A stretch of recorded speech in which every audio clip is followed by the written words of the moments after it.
Simcha, celebration, Simcha, Simcha, celebration of life.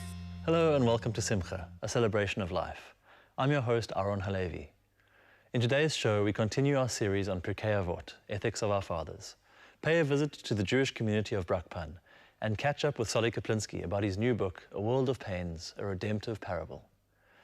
Pirkei Avot, or Ethics of Our Fathers, is a section of the Mishnah. The Mishnah was completed by Yehuda HaNasi, or Yehuda the Prince, by the 3rd century CE, and codifies the Jewish oral law. Pirkei Avot focuses on ethical behavior and includes all areas that affect the behavior between man, and by extension, between man and God. Today, Ray Perkel continues with our series on Pirkei Avot.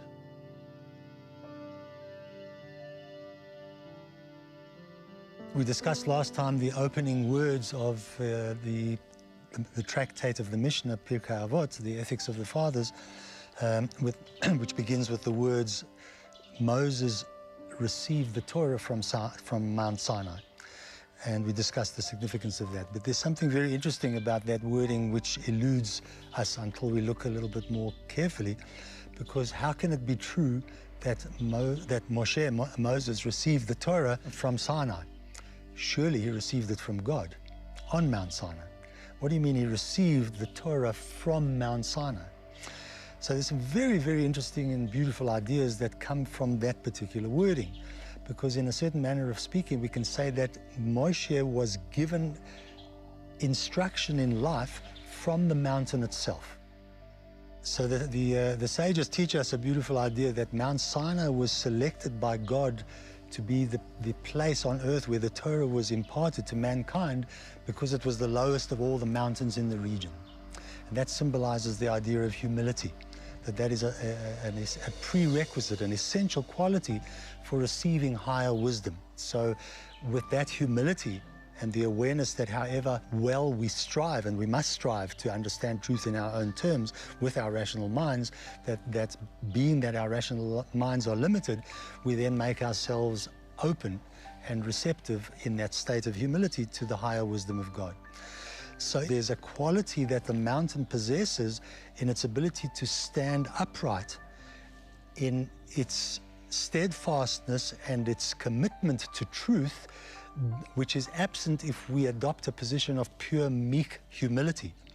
And in the human experience, we find that somebody who wishes to impart truth or to express his truth, if he doesn't have backbone, if he doesn't have that mountain quality to stand up for what he believes, he'll get trampled on by society and by the dissenting mass consciousness around him, and that truth will not be upheld. So our duty is to embody both qualities.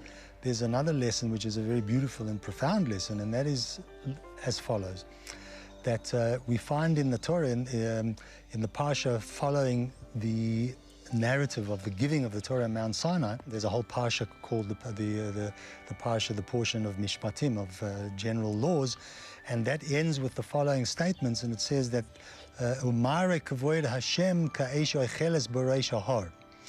appearance of the glory of God was like a consuming fire on top of the mountain. And it continues and it says that Moshe came within the cloud of that the consuming fire, and he went up to the mountain. Now, something very fascinating is going on when we realize that Mount Sinai in that desert region is not a place where any vegetation grows. There was nothing for a fire to consume, which would be the cause of any smoke to appear. So something miraculous is going on. And God is making a very extraordinary miracle, allowing the mountain itself to burn, the mountain being comprised of mineral matter, of stones and rocks and earth, which doesn't normally burn and will not produce any smoke, no matter how much you burn it. So what is the lesson here? So here again we see that Sinai is teaching us something, or God is teaching us something by causing Sinai to behave in a certain supernatural way.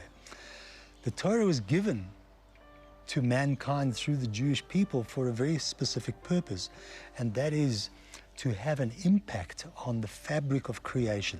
So the message is that this idea of a consuming fire on top of the mountain is teaching us that the purpose of Torah is to impact the world even down to the molecular level of minerals, of rocks and stones, so that the very foundational strata of reality on the physical level that we know are impacted by Torah. And that fulfills a primary mandate for which the Torah was given in the first place, and why the universe was created in the first place, because we learn elsewhere in the traditions of our sages that God wanted a home for himself precisely. God's dream home is precisely in the physical world. There's nothing special for him about the heavens. He's used to being in the heavens. He wants the novelty of a home, a dream home that he hasn't had before. And he gives us the privilege and the responsibility of creating that for him. And that goes down into the very level of the rocks and stones that come into our environment, that we are the custodians of our environment, and B, we are meant to not only protect it, but utilize it in the fullest and most harmonious way and creative way that we can, in fact, bring about a situation where the reality that we inhabit is precisely the domain where God finally feels at home.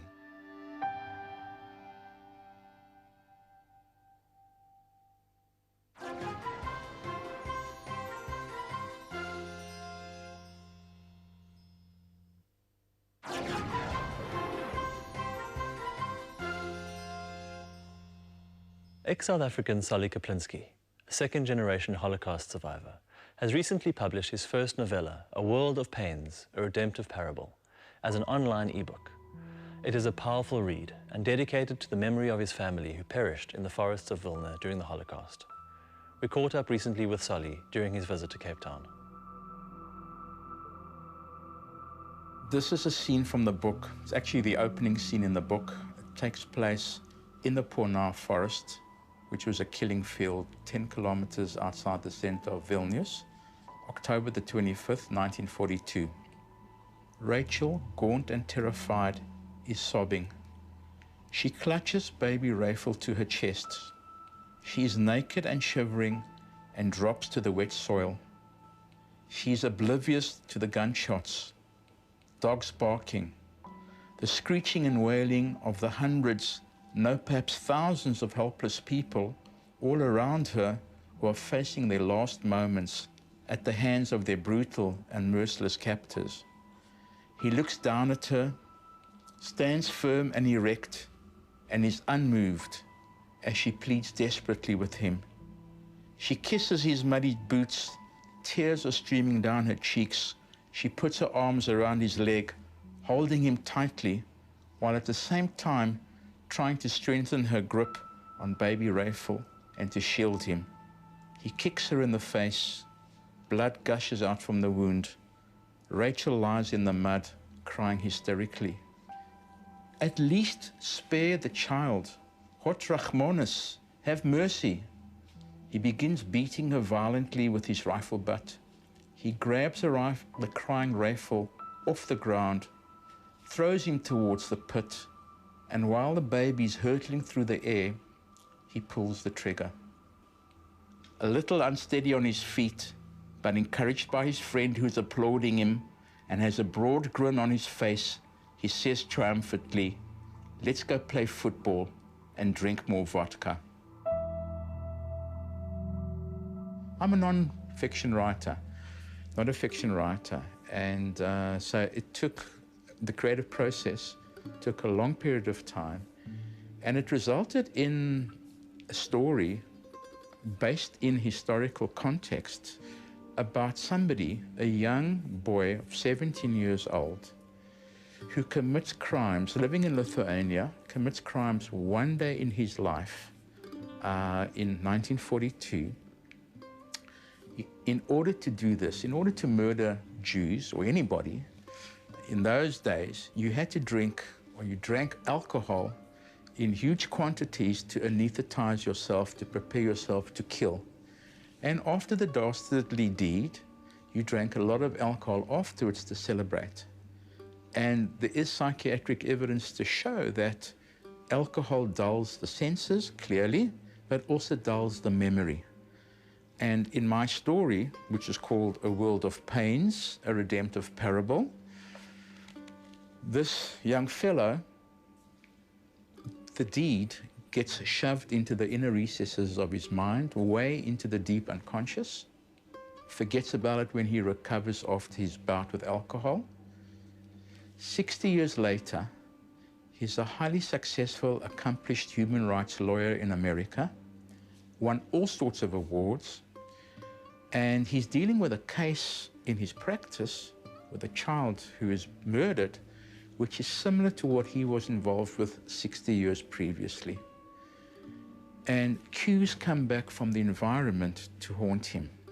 And here he is beginning to slowly fall apart. And slowly, the terrible truth is revealed to him that this guy is a killer and a murderer. And what does he do with this information? That's what my book really is about.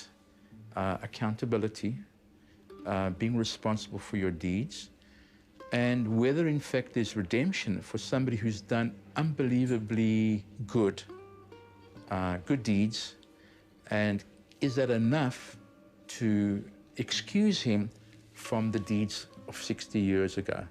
Can one be redeemed? And here is the young Lithuanian boy 60 years later.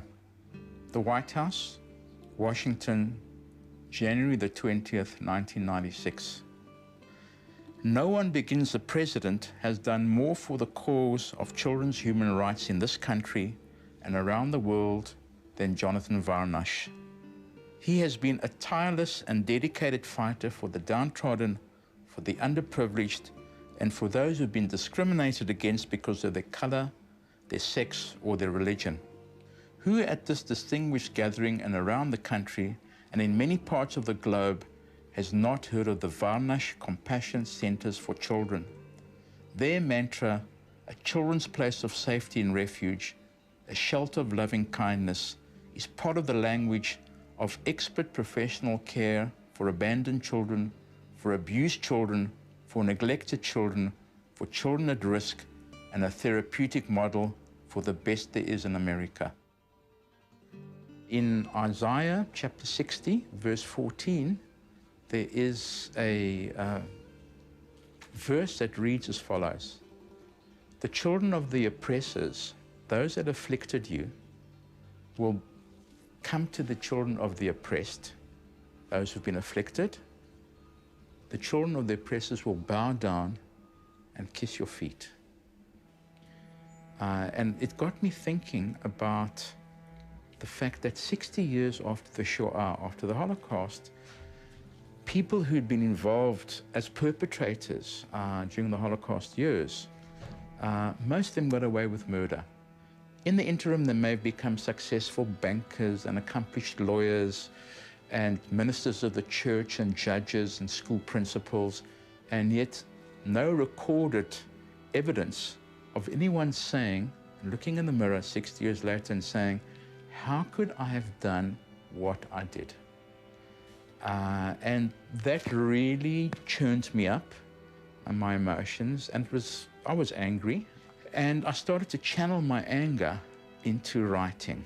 My wife, who also doubles up as my therapist, my wife Arlene, her analysis of my situation, my coping skills regarding the writing, she says that one of the reasons why I got into this writing mode is A, a way of coping with my anger, and B, because nobody ever apologized to me for what happened to my grandparents, the parents of my mother, who perished in the Pornar forests, a mere 10 kilometers outside of the center of Vilnius. And so I began to write furiously with this revelation of the fact that no apologies, people got away with murder. And because of my personal involvement, and because this book is also a memorial to my grandparents who I never knew, I have a personal stake in the story. The family story is interwoven into the novel, but it's also based on historical facts. I consulted people at Yad Vashem, as well as a historian who lives in Vilnius, an eminent historian, just to make sure that my facts were correct. One of the horrific deeds is actually based on a newspaper article that I read, which is reflected in the story. But it's also what I also want to do is to take history out of the textbooks and out of academia and make it available to those of us who might have difficulty wading through academic texts. So I've got historical information, I hope presented in such a way that the reader can actually see for himself or herself what it is that actually took place at a given moment in time, and that it is historically sound and accurate, and what lessons do we learn from that. It's not just history as a standalone, it's history from a utilitarian point of view. What do we gain from the knowledge, and how do we deal with it?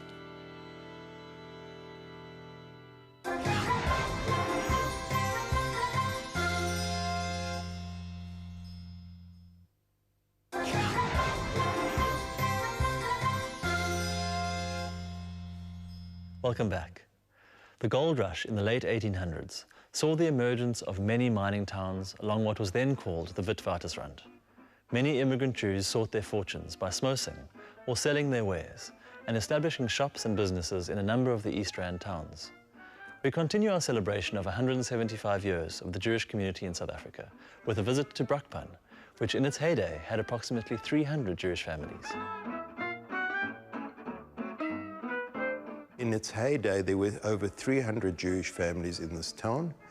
And unfortunately, as time has passed, many have emigrated in Israel, the United States, UK, everywhere throughout the world, and even living in Johannesburg, Cape Town, and in South Africa. We have less than 10 Jews in this town at this moment. My grandfather, Ephraim Weiner, arrived from Lithuania in 1926, and he opened up a shoe store in this town. And at that stage, the Jewish community had just commenced in this town since 1919. And he was one of the founder members, together with others.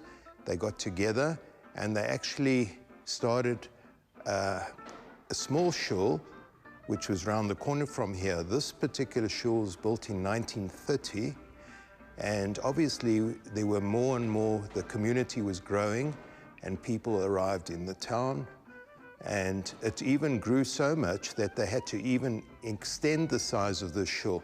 They made it bigger in the 1950s. So in its totality, we had about 300 Jewish families in this town.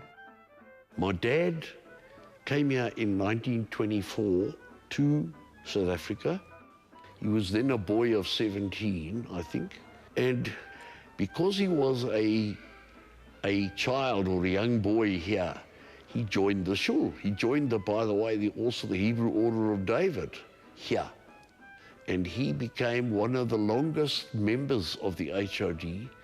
And I think the Brakpan community honored him some years ago. I can't remember the year, when he had already done, I think it was 55 years or something of membership.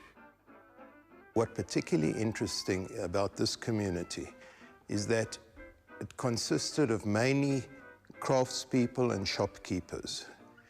And this community had two leaders of the community, religious leaders. One was Reverend Olchula, and the other one was Rabbi Mofsis. And they, for many years, were here, and they taught Hebrew in the Cheder, and they also performed in their duties in the shul. And the community is turning 97 years old this year, And we're hoping to have an event in the shul to celebrate this 97 years that the Brakpan Jewish shul was built. We keep the shul going, my brother, my sister, and me. We keep it going because we are able to, and it's part of our lives. How we continue, the problem is having a minyan and getting a minyan. And for more than 10 years, my brother Jeff goes every Saturday morning to Sandringham Gardens. He fetches adult men and ladies that want to come. We have a combi which brings them here. We have a service virtually every Saturday morning, and after that we have a brocha and we take them back. And some of these people, the men have been coming here for years and they're very welcome, and that's how we continue to keep our services. And we are putting this in place, that this shul will remain as a museum to the Jews of Brakpan that lived and prayed in the shul. I love coming back to Brakpan for nostalgic reasons. And I go to the cemetery to see where my parents were buried, and I come to talk to them. What we did a few years ago is we put a concrete fence around the cemetery here in Brakpan. And the other thing which we've done also from a security point of view is that we have a couple residing on the premises here full-time. Yes. And the reason was that we don't do the preparation of bodies here at the cemetery anymore. It's done in Johannesburg at the Chevra Kadesha. Okay.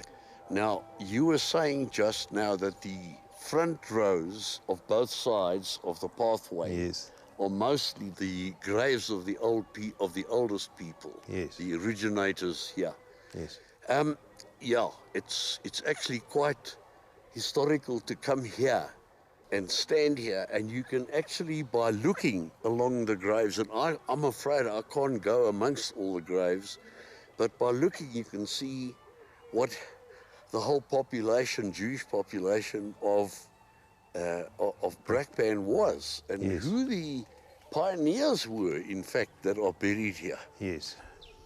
Morris, you were talking earlier, advising me of something which I never ever knew, and I asked the question why some graves have higher stones, higher pillars. And you explained to me. It denotes that their life was cut off at a young stage. Yes. And that's why it's broken as well. The life is broken. Yes. Yeah. So and you can see it's roughly broken off. The few that are like that. Yes, interesting. Yeah.